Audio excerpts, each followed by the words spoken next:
ओम यो ब्रह्माणं विदधाति पूर्वं यो वै वेदांस प्रणोति तस्मै तमहदेवम् आत्मबुद्धिप्रकाशं मुमुक्षु वै शरणम् अहं प्रपद्ये। ओम शांति शांति शांति। शंकरं शंकराचार्यं केशवं बादरायणं सूत्रभाष्यकृतौ वन्दे भगवन्तौ पुनः पुनः। ईश्वरो गुरुरात्मेति मूर्तिभेदविभागिने व्योमवद्व्याप्तदेहाय दक्षिणामूर्तये नमः। ओम शांति शांति शांति। वसुदेवसुतं देवं कंसचाणूरमर्दनं देवकी परमानन्दं कृष्णं वन्दे जगद्गुरुं कृष्णं वन्दे जगद्गुरुं। परम ब्रह्म परमात्मा भगवान श्री कृष्ण के श्री चरणों में सत सत नमन करते हुए आश्रमस्थ समस्त महात्माओं के श्री चरणों में सत सत नमन।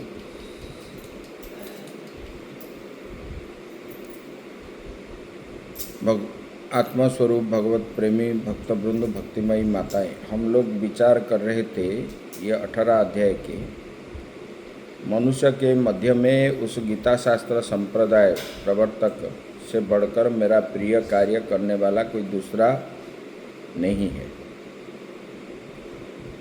मतलब वो गीता शास्त्र का प्रचारक से बढ़कर मेरा प्रिय कार्य और कोई नहीं है और न भविष्य में होगा, ये बता रही है। आगे अभी बताने जा रहे हैं, इसका महात्म्य बता रहे हैं। अध्येष्यते चय इमं धर्मं संवादमावयोः ज्ञानयज्ञेन तेनाह मिष्ठस्यामिति मे मतिः। भगवान बता रहे हैं, जो भी कोई अधिकारी हम दोनों के इस धर्मयुक्त संवाद का अध्ययन करेगा, जो गीता शास्त्र का यहाँ भगवान और अर्जुन के जो संवाद है इसका जो अध्ययन करेगा उससे ज्ञान यज्ञ के द्वारा अपने को पूजित मानूंगा। भगवान बता रहे हैं वो जो है ज्ञान यज्ञ के द्वारा उसको पूजित माने, ऐसा मेरा निश्चय है। इसका विस्तार से बता रहे हैं।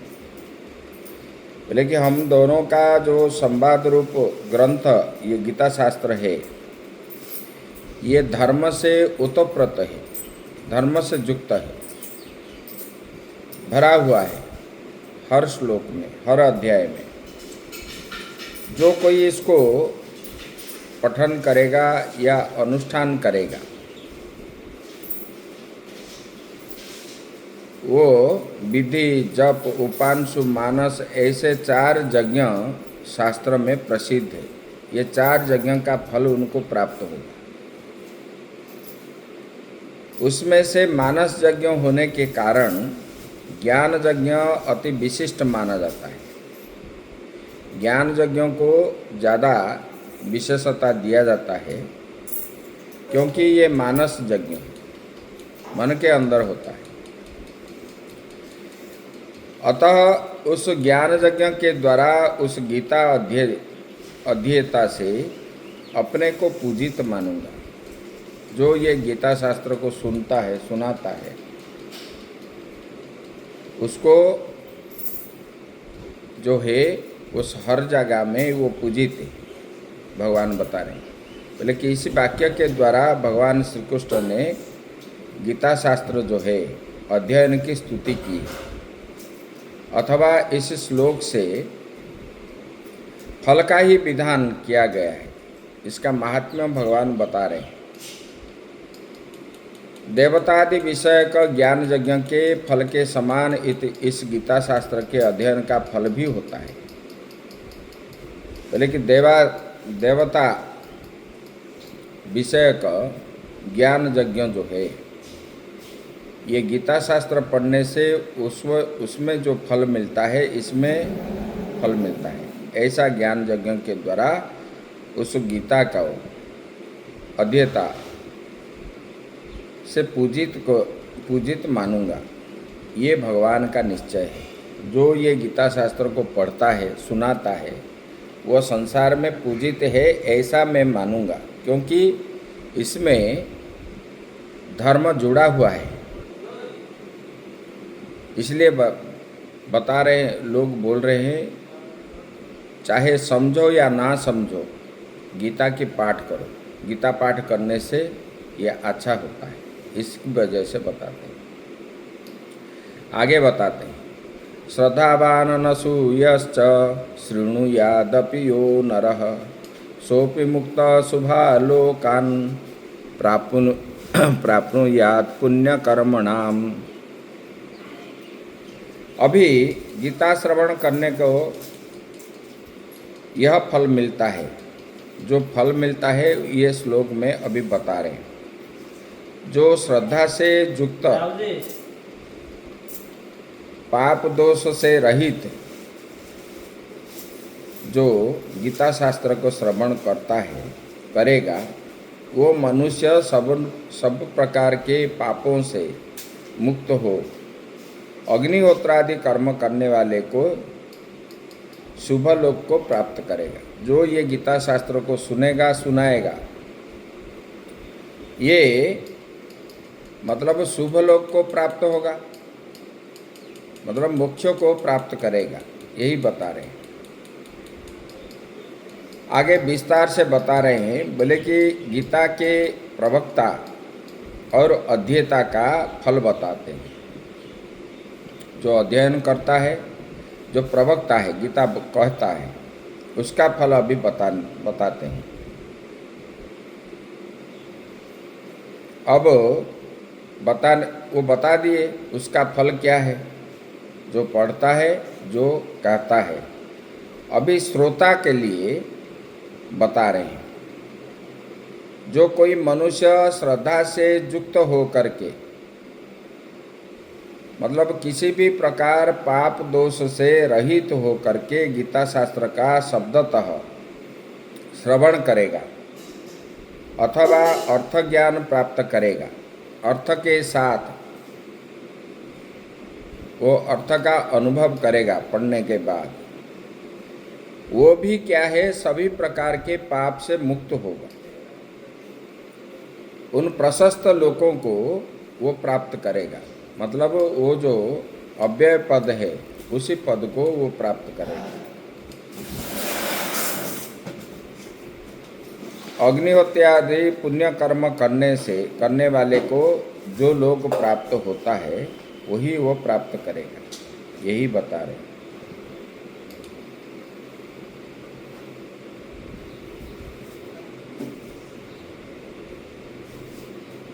र केते सेटा देखिलु।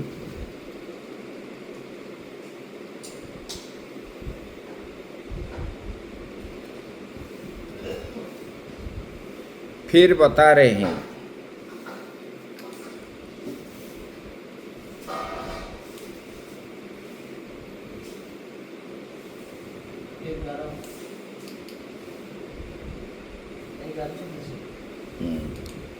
केचिदेतत् श्रुतं पार्थ त्वयैकाग्रेण चेतसा कचित् अज्ञानसम्मोहात् प्रनष्टस्ते धनंजय। अभी भगवान शिष्य को शास्त्र का तात्पर्य ग्रहण करता हुआ या नहीं, जो शास्त्र को बता रहे हैं वो शास्त्र ग्रहण किया कि नहीं किया है, इसके ऊपर वो बता रहे। वो इस भेद को जानने की इच्छा से भगवान पूछते हैं कि यदि ग्रहण नहीं हुआ ऐसा जान पड़ता है, जिनको पढ़ाते हैं वो अगर नहीं किया ऐसा अगर जान पड़ता है, तो उससे ग्रहण कराऊंगा, भगवान उसको ग्रहण कराएंगे। इसके लिए वो प्रष्टा का अभिप्राय यही है। इस अभिप्राय से ये बता रहे हैं, जैसे कि कोई कुछ बोल रहा है, अगर समझ में नहीं आया उसको अच्छी तरह समझाते हैं। भगवान बोलते हैं कि जिसको समझा नहीं है उसी को अच्छी तरह समझाना चाहिए। ऐसा यत्नांतर का आश्रय लेकर के शिष्य को कृतार्थ करना चाहिए। जो सुनने की इच्छा है उसको अच्छी तरह सुना करके उसको कृतार्थ करना चाहिए। इसके ऊपर, क्योंकि ये आचार्य का धर्म है, शिष्य को समझे या ना समझे ऐसा बोलना नहीं है, शिष्य को अच्छी तरह समझना चाहिए, ये कर्तव्य है। अभी इसके ऊपर अग्रिम श्लोक बता रहे, बोले कि हे अर्जुन, केचिद एतत् श्रुतम पार्थ, बोले कि हे पार्थ, तूने एकाग्र चित्त हो करके गीता शास्त्र का श्रवण किया है क्या? भगवान प्रश्न पूछ रहे हैं। बोले कि हे धनंजय, क्या अज्ञान से उत्पन्न तेरा मोह नष्ट हुआ? तेरे पास जो अज्ञान के द्वारा आवृत हो करके जो मोह आदि ग्रस्त हुए थे, वो सुनने के बाद आपका ये अज्ञान नष्ट हो गया क्या? ये बता रहे हैं, पूछ रहे हैं कि कचित एतम श्रुतम पार्थ। भगवान इसको प्रश्न पूछ रहे हैं कि शिष्य पूर्ण रूप से नहीं समझ पाया होता तो उसको अपेक्षा न करके अज्ञान जनित संशय एवं विपर्य को नाश होने तक हम उपदेश करना है। इस अभिप्राय से भगवान पूछते हैं कि क्या मेरे द्वारा जो कहा गया गीता शास्त्र आपके समझ में आया है कि नहीं हुआ? नहीं आया, ये तात्पर्य से वो पूछ रहे हैं। बोले कि आपका ये जो अज्ञान नष्ट हो गया कि नहीं हुआ? मैंने जो प्रयास करके आपको श्रवण कराया, वो आपका जो अज्ञान ग्रसित हुआ था आरंभ में, अभी उसको नष्ट हुआ कि नहीं हुआ? ये भगवान पूछ रहे हैं। इसके ऊपर अर्जुन बताते हैं। अर्जुन को जब प्रश्न पूछे तब अर्जुन ने बता रहे, नष्ट मोहो स्मृतिर्लब्धा तत्प्रसादान्मयाच्युत स्थितोस्मि गत संदेह करिष्ये वचनम तब। भगवान को जब भगवान ने प्रश्न पूछे तब अर्जुन उनको प्रेम पूर्वक उत्तर दे रहे हैं। उन्होंने बता रहे हैं, बोले कि हे भगवान, हे अच्युत, आपके प्रसाद से, मतलब आपके अनुकंपा से मेरा जो मोह है वो नष्ट हो गया। मैं स्मृति को प्राप्त कर गया हूँ। अब मैं संदेह रहित आपके शासन में स्थित हो आपकी आज्ञा का मैं पालन करूँगा।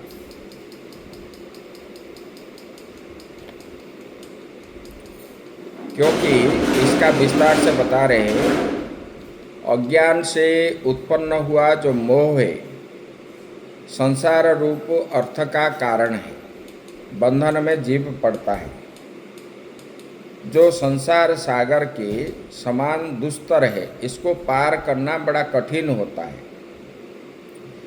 बोले कि हे अच्युत, वो आपके प्रसाद से, आपके अनुकंपा से नष्ट हो गया। मेरा जो मोह, संसार बंधन में डालने वाला जो मोह है वो अभी नष्ट हो गया। मैं आत्म तत्व विषय का स्मृति को प्राप्त कर गया हूँ। मैं आत्मा क्या है, अनात्मा क्या है, ये सब जान लिया। जिसके जानने के बाद सभी ग्रंथियाँ जो है नष्ट हो जाती है। जो अज्ञान रूपक ग्रंथि मेरे अंदर पड़ा था वो सब नष्ट हो गया है, राख हो गया है सब। बोले कि यह सब आपके प्रसाद से, ये सब आपके अनुकंपा का, श्रद्धा का, जो जो आपका आश्रय लेने पर ही ये हो सका, नहीं तो नहीं होता। मेरा ये अज्ञान निवृत्त हुआ आपका आश्रय लेने पर। इस मोहनाशक विषयक प्रश्न और प्रतिवचन द्वारा यही निश्चित तात्पर्य दिखलाया गया है कि संपूर्ण शास्त्र के अर्थ ज्ञान का फल इतना ही है जो अज्ञान से उत्पन्न सम्मोह को नाश करता है। ये पूरे गीता शास्त्र का निचोड़ जो है, मोह नष्ट होने के बाद जीव जो है परम गति को प्राप्त करता है, ये यहाँ पर दिखाया गया है। और वो आत्मा को जानने के बाद आत्मस्मृति रूप लाभ है। इसलिए श्रुति में अनात्मविद नारद कहते हैं कि मैं शोक करता हूँ। मैं इस कथन के बाद आत्मज्ञान हो जाने पर उसी प्रसंग में संपूर्ण ग्रंथियों का विप्रमोक्ष कहा है। तो भगवान बता रहे हैं, विद्यते हृदय ग्रंथि, ये मुंडक उपनिषद में आया है। बोले कि तत्व ज्ञान से हृदय ग्रंथि का भेदन हो जाता है। और ये ईशावास्य में आता है, तत्र को मोह को शोक एकत्वम अनुपश्यत। ये आत्म साक्षात हो गया ऐसा एकत्वदर्शी आत्मज्ञानी को क्या शोक है, क्या मोह है?